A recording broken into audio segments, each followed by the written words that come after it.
Now let's start this session. How does a blockchain technology work? See, blockchain is a logical structure of how data is being maintained. For example, each block in a blockchain is dependent on the other block, so that manipulation of data is actually it is not possible. And the most important thing is decentralization of data. These are the key things in a blockchain technology.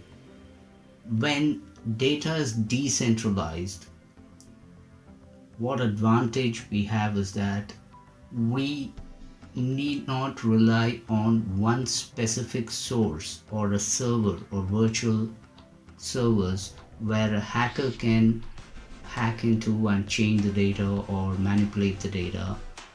So when each and every stakeholder or user has their own private copy of what is there in the blockchain, the data in the blockchain, it makes us so secure and decentralized. That is the core concept, and let's go ahead and discuss in detail what is this blockchain technology and how does it work. Block 1, block 2 and block 3. In this blockchain we have 3 blocks of data, that is block 1, block 2 and block 3, and it is a blockchain. Why we call it a blockchain is that, say for example here, block 2 is dependent or referenced for block 1. The block 2 is dependent on block 1 and 3 in turn is dependent on block 2. Let's discuss it in detail. See, this is the data structure of how a block is arranged. Here in block 1 you have the block number, which is block 1, and n1s. N1s is a number used only once throughout this blockchain, so you can call it as a unique number.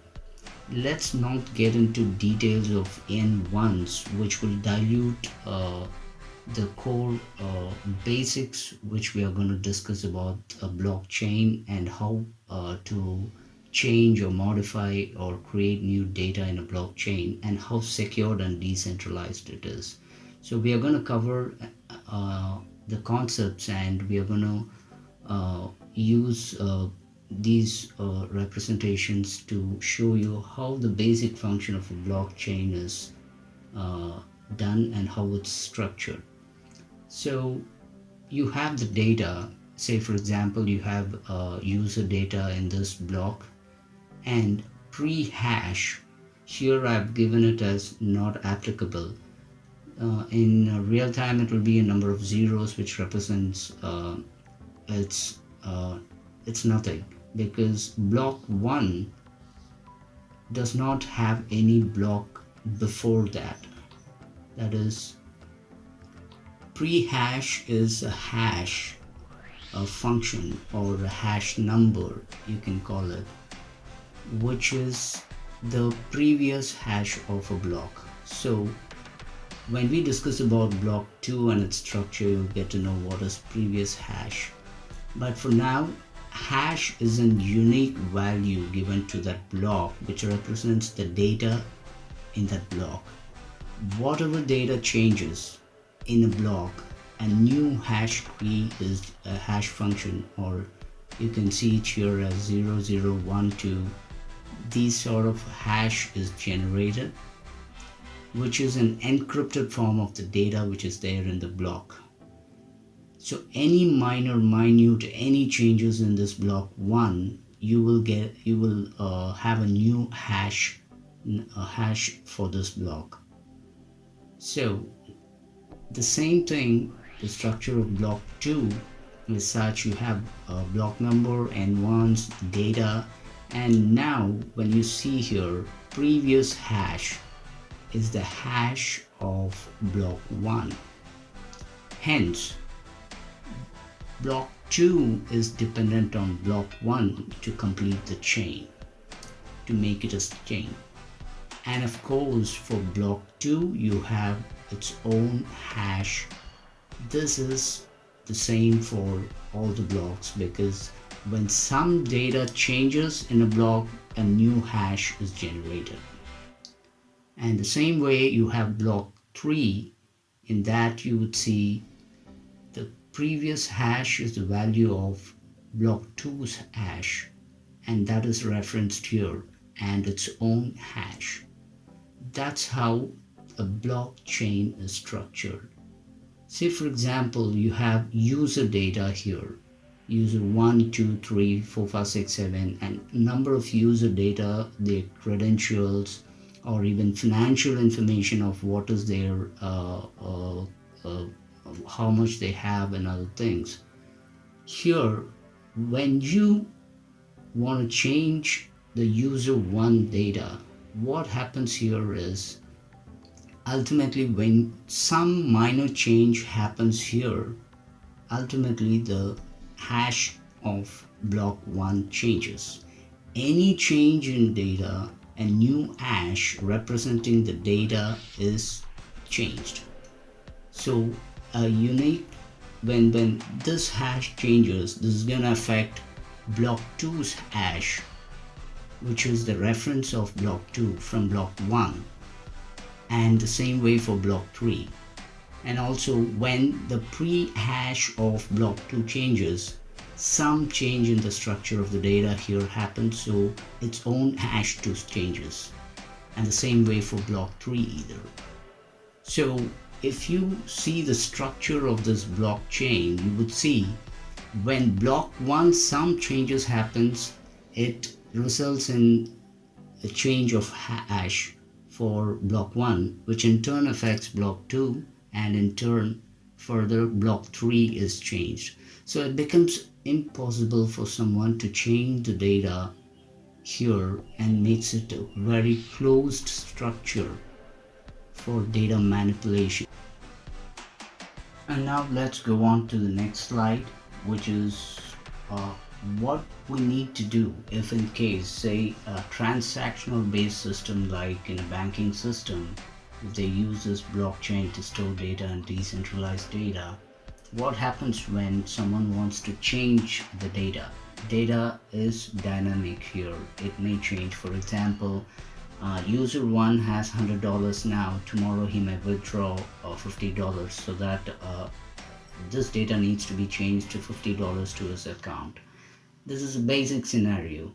What happens is if I change user 1's data, what happens is it's going to result in the change of hash key, so that we need to mine the data. Mining is when I mine block 1, you could see the hash here in green, which is a previous hash. Once you mine, it changes to a new hash, and in turn, let's go to block 2 now. Now block 2 has previous hash, which is the thing which was changed, because now it's going to be invalid.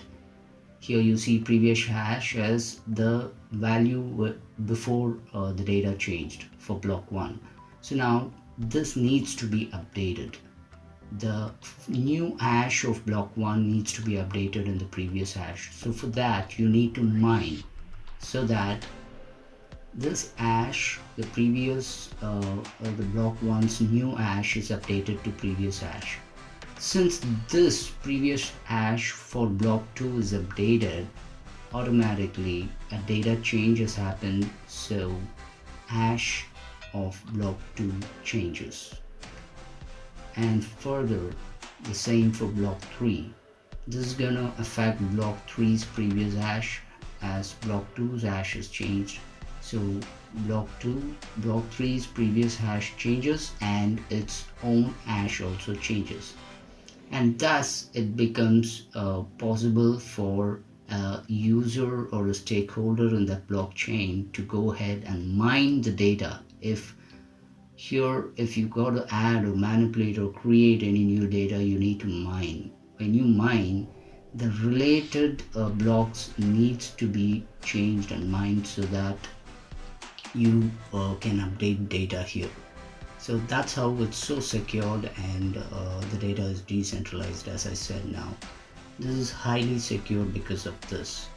Every block is that is 2 and 3 or dependent on 3 is dependent on 2 and 2 is dependent on 1. If there is any change, it cascades to all the blocks. See an overview of how this mining happens. Okay, when you make a mine request, or any user in this blockchain makes a mine request, what really happens? Let's see it as an overview first, and then we'll go for in-depth of how logically it works with every block there. So now let's go on to the next slide. That here there is a blockchain, as we have discussed, 3 blocks, and you have this block of data. And when you want to change the data, you mine the data. Whenever you mine, the request is broadcasted to all the stakeholders or users in that blockchain. See, in block 1, block 2, block 3, for example, I've mentioned there are 7 to 8 users, their credentials, all their information is stored. So when you want to change something, you mine it. Whenever you mine, what happens is the mine request is broadcasted to all the users. These users are there in the blockchain. It is sent to every user. And the best part here is about this blockchain technology is that every user has a unique, that is a private copy of what is there, the complete data in this blockchain. You see here about 6 users, for example. All the users have a private copy of what is there in the blockchain, the data. And what happens here is when something needs to be changed, the mine request is broadcasted to all these people. They can cross verify it with the local copy or a private copy of the complete data in that blockchain, and then they have their own private keys, or you can call it as a digital signature, that they approve it and the data is changed in the blockchain. So hence what happens is when you mine, you want to change data. The only possible way is to mine the data. When you mine, the request is sent to all the stakeholders here. So when most of the stakeholders accept it or approve it, or every single one approves it with referencing their private copies, and that they would go ahead and approve it with their digital signatures, and the data is changed. Then only the data can be changed. Request is given. What really happens logically inside a block of a blockchain which has 3 blocks here? For example, let's say that you have user 1, user 2, user 3, and user 7 till user 7, and user 1 has some money in his account, okay, and this needs to be changed. The person who's going to initiate the change should go ahead and change it. What will happen when you really change the data here is, yes, you need to mine. When the data changes, the hash of this changes. So for this, you have to mine the data to change the data. So when a mine request is given, it goes to all those users in that block first. This is a logical flow of when you give a mine request. Previous slide we have seen the overview of that. So when you do this, what happens is your mining request is sent to all the users in that block. Block 1, when you see it here, it's the user 1 wants to change the data there. He initiates a mine request. For instance, the mining request is broadcasted to all the users out there, and each and every user, or most of the users, based on the protocols, they go ahead and approve it with a private key or digital signature, and then the data changes. I've represented it as a green dollar sign that this data has changed. It is being, say for example, this user one, uh, uh, his data is updated from $100 to $101. Now this change had happened in this data. Ultimately the hash key, the hash of this block changes. So now it is 0018 HDFQ2 blah blah blah. That changes, and in turn, as we all know that block 2 is dependent on block 1, the previous hash of block 2 is invalid now because its previous hash, that is block 1's hash, has changed, so this becomes invalid, this block 2. So block 2 is mined now. So what happens is, the same way that the mining request is sent to all the users there and they approve it, and the hash, previous hash, is updated, which is the hash of block 1. And again, since a data change had happened in block 2, block 2's hash is changed.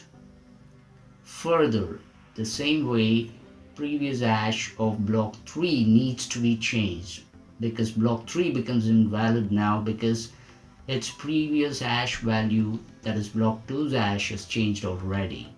So now a mine request is sent and these users will approve it, and the previous hash is updated, that is block 2's hash.